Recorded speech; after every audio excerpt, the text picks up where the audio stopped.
Hello everybody, this is Johns Hopkins with Baltimore Heritage, and we're back with another of our 5-Minute Histories videos. And today I'm on St. Paul Street outside of the Clarence Mitchell Jr. Courthouse. And today we have a real treat because the judge who oversees operations of the courthouse has given us permission to go inside and film. We are joining an elite group of people who have been given permission to go inside and film, like Meryl Streep and Eddie Murphy and Al Pacino, all of whom did movies inside. We will try to live up to that standard. What we are going to film are some courtrooms and other historic spaces that most of us don't get to see, or at least get to see very often. I am thrilled I'm going to be joined by a gentleman named Derek Vanderwall, who's with the Museum of Baltimore Legal History. We did a video on that a little while ago. And Derek's going to talk about some of the architecture and art and whatnot inside the building. Before we go inside, though, let me say a word about the artwork, the statue behind me. It's of Cecil Calvert, the second Ward of Baltimore. He never set foot in Maryland, but he did receive the King's Charter for the colony in 1632 and outfitted the Ark and the Dove, the two boats that got the colony started. And he was a big proponent of religious toleration and helped set the stage for Maryland being a religiously tolerant colony, at least mostly. And then, of course, baking that concept into our Constitution when we separated from England. The question, though, is did Cecil Calvert really look like the handsome hunk behind me? And the answer is no, no way.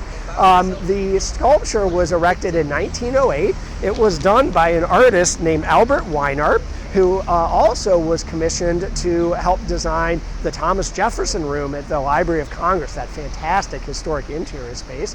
When he came to Baltimore, he needed a model to base Calvert on, and he inquired around and heard about a young man who was known for his physique, who'd been working out at the Maryland Athletic Club and making a little money on the side by modeling in New York. That man was Francis Xavier Bushman. Bushman went on to star in more than 200 silent films, became one of the early superstars of Hollywood. But before he became a Hollywood heartthrob, he was the person who helped turn this Stuart-era English lord into the Adonis that we have behind me. And I will say, an Adonis who has kept current with his physique and with his attire, as he is periodically adorned in purple and orange for the Ravens and the Baltimore Orioles. All right, let's go inside and join Derek Vanderwall.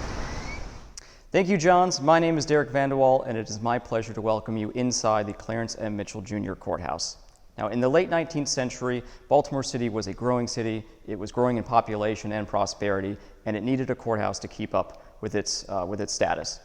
So in 1896, construction began on this courthouse, and 4 years later and $2 million later, which is the equivalent of $56 million today, this courthouse was finished, and it encompasses an entire city block. So the basement level of the courthouse is built from granite locally quarried from Woodstock, Maryland, and then it forms a solid base for the 6-story marble facade. And the marble that forms the facade of the courthouse was also locally quarried from Baltimore County.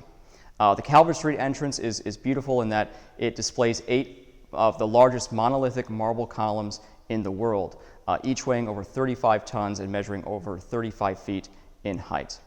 When the courthouse was built, it was described as, quote, absolutely fireproof, which was great just because 4 years later, the Great Baltimore Fire hit in 1904, and this building survived the 70-block destruction of downtown Baltimore. And when the courthouse was dedicated in 1900, the Baltimore Sun reported that it was, quote, a temple of justice, second to no other in the world.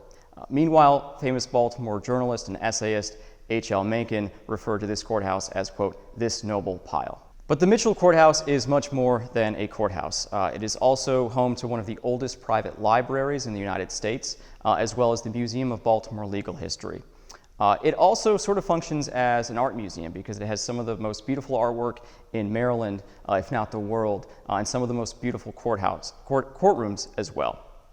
Now, the Calvert Street lobby was originally the basement of the courthouse, and it contains 10-foot pier columns made of old convent sienna marble, which rises up to these beautiful cross vaults. Then we move on to the Kaplan Court and Lobby, which was originally known as the Criminal Court because this is where criminal cases were originally held.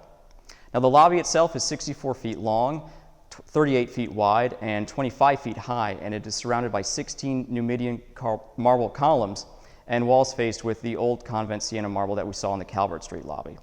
Now, above the marble on each side of the room are two murals by Baltimore artist Charles Yardley Turner. Now, the lobby serves as an entrance to the Kaplan Courtroom, which is the largest courtroom measuring 50 by 60 feet, and it's finished in all-white Italian marble.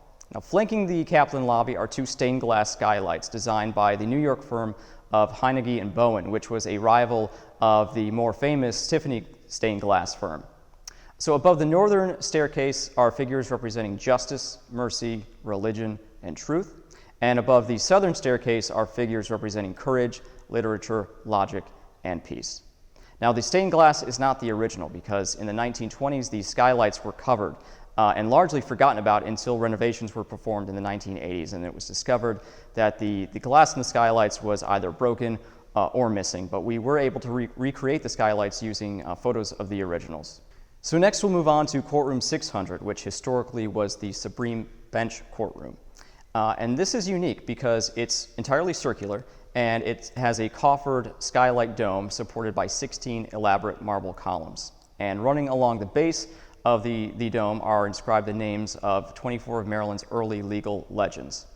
Now, the marble for the columns is particularly special because the city, with the help of Cardinal Gibbons, was given special permission by Pope Leo XIII to use marble from the Vatican quarry near Rome, which was nearly exhausted at the time, to build these columns. So next we're going to visit Courtroom 400, often referred to as the ceremonial courtroom. Now, you might recognize this courtroom from the 1979 film And Justice for All, starring Al Pacino. Some of its most famous scenes were filmed right here in this courtroom. Other movies have been filmed in this courtroom, as well as the Mitchell Courthouse, generally For Richer or Poorer with Tim Allen and Kirstie Alley, and also Live Free or Die Hard with Bruce Willis. And who could forget that the courthouse has also been the setting for scenes in The Wire, as well as House of Cards. So just down the hall from the ceremonial courtroom is Courtroom 451, which depicts a mural called Washington Surrenders His Commission. And this was painted by an artist by the name of Edwin Blashfield, who also painted the dome of the main reading room of the Thomas Jefferson Building for the Library of Congress, the Detroit Public Library, as well as the Grand Ballroom of the Waldorf Astoria Hotel. Now, the mural symbolically portrays Washington surrendering his commission on December 23, 1783. And we see a figure representing Columbia sitting on a throne, and to her left stands Maryland wearing a dress of the state colors.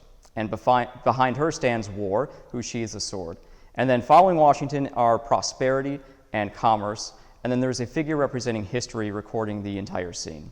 Now, when you take into account the granite foundation, the marble facade, and the floors and the columns, the imposing brass doors, the mahogany paneling, and some of the world's most beautiful courtrooms, the Mitchell Courthouse is certainly one of the greatest historic treasures in Baltimore City. So the next time you're here for business or for jury duty, or you just happen to find yourself in downtown Baltimore, come and take a look at the treasures inside the Clarence M. Mitchell Jr. Courthouse.